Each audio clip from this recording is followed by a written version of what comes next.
नमस्ते बिहार, मैं हूं आपके साथ विभा उपाध्याय और पटना से इस वक्त बड़ी खबर जिसमें क्राइसिस मैनेजमेंट ग्रुप की आज महत्वपूर्ण बैठक होने वाली है। सुबह 11 बजे क्राइसिस मैनेजमेंट ग्रुप की यह बैठक होगी। लॉकडाउन की कुछ शर्तों को हटाने पर इस बैठक में चर्चा संभव है। सीएम नीतीश कुमार इस बैठक में शामिल होंगे।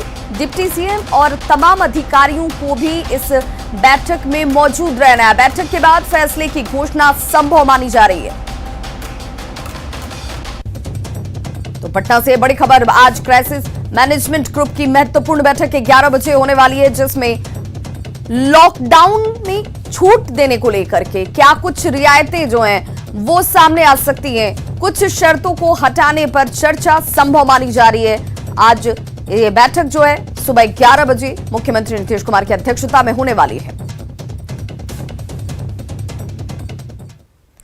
प्रधानमंत्री नरेंद्र मोदी ने कल 3 बड़े ऐलान किए, जिसमें फ्री वैक्सीनेशन और नवंबर तक गरीबों को मुफ्त राशन के अलावा वैक्सीनेशन की सारी जिम्मेदारी खुद उठाना शामिल है। ऐलान नंबर 1, भारत सरकार ही मुफ्त वैक्सीन उपलब्ध करवाएगी। गरीब हो, निम्न मध्यम वर्ग हो, मध्यम वर्ग हो या फिर उच्च वर्ग, भारत सरकार के अभियान में मुफ्त वैक्सीन ही लगाई जाएगी। ऐलान नंबर 2, आज सरकार ने फैसला लिया है कि प्रधानमंत्री गरीब कल्याण अन्न योजना को अब दीपावली तक आगे बढ़ाया जाएगा। यानी नवंबर तक 80 करोड़ से अधिक देशवासियों को हर महीने तय मात्रा में मुफ्त अनाज उपलब्ध होगा। ऐलान नंबर 3, कि राज्यों के पास वैक्सीनेशन से जुड़ा जो 25% काम था, उसकी जिम्मेदारी भी भारत सरकार उठाएगी।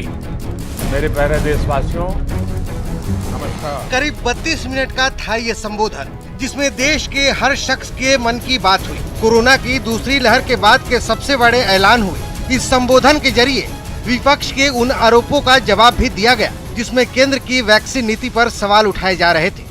वैक्सीन निर्माताओं से कुल वैक्सीन उत्पादन का 75% हिस्सा भारत सरकार खुद ही खरीदकर राज्य सरकारों को मुफ्त देगी। बता दें कि अब तक वैक्सीन का 50% काम केंद्र सरकार, 25% राज्य सरकारें और 25% प्राइवेट सेक्टर के हाथ में था। अब टीकाकरण का 75% हिस्सा केंद्र सरकार और बाकी हिस्सा प्राइवेट सेक्टर को मिलेगा। मतलब ये कि प्राइवेट अस्पतालों में जारी रहेगा टीकाकरण, लेकिन किस कीमत पर, ये भी आप जान लीजिए। प्राइवेट अस्पताल वैक्सीन की निर्धारित कीमत के उपरांत एक डोज पर अधिकतम 150 रुपये ही सर्विस चार्ज ले सकेंगे। इसकी निगरानी करने का काम राज्य सरकारों के पास ही रहेगा। कोरोना की दूसरी लहर ने जमकर कहर बरपाई, लोगों ने जान गंवाई, करोड़ों लोगों पर इसकी मार पड़ी। इसकी वजह से ही केंद्र के प्रति लोगों की नाराजगी बढ़ी।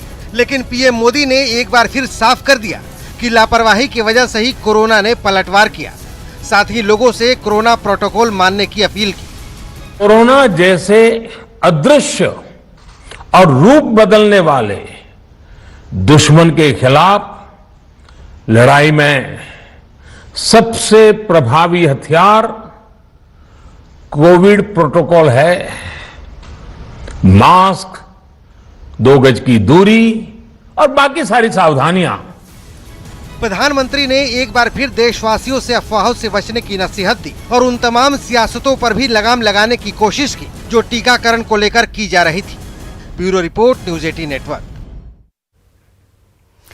तो मुख्यमंत्री नीतीश कुमार ने प्रधानमंत्री नरेंद्र मोदी को राज्यों को मुफ्त वैक्सीनेशन और गरीबों को दीपावली तक मुफ्त अनाज के फैसले पर धन्यवाद दिया है। सीएम ने ट्वीट कर लिखा कि पूर्व के केंद्र सरकार द्वारा 45 वर्ष से ऊपर के लोगों के लिए टीकाकरण हेतु मुफ्त टीका राज्यों को दिया जा रहा है।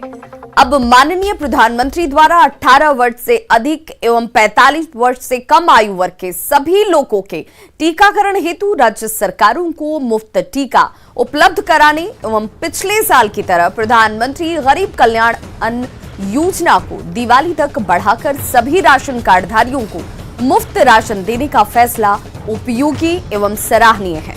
इसके लिए प्रधानमंत्री नरेंद्र मोदी को धन्यवाद। ये कोरोना से जंग जीतने में मददगार होगा।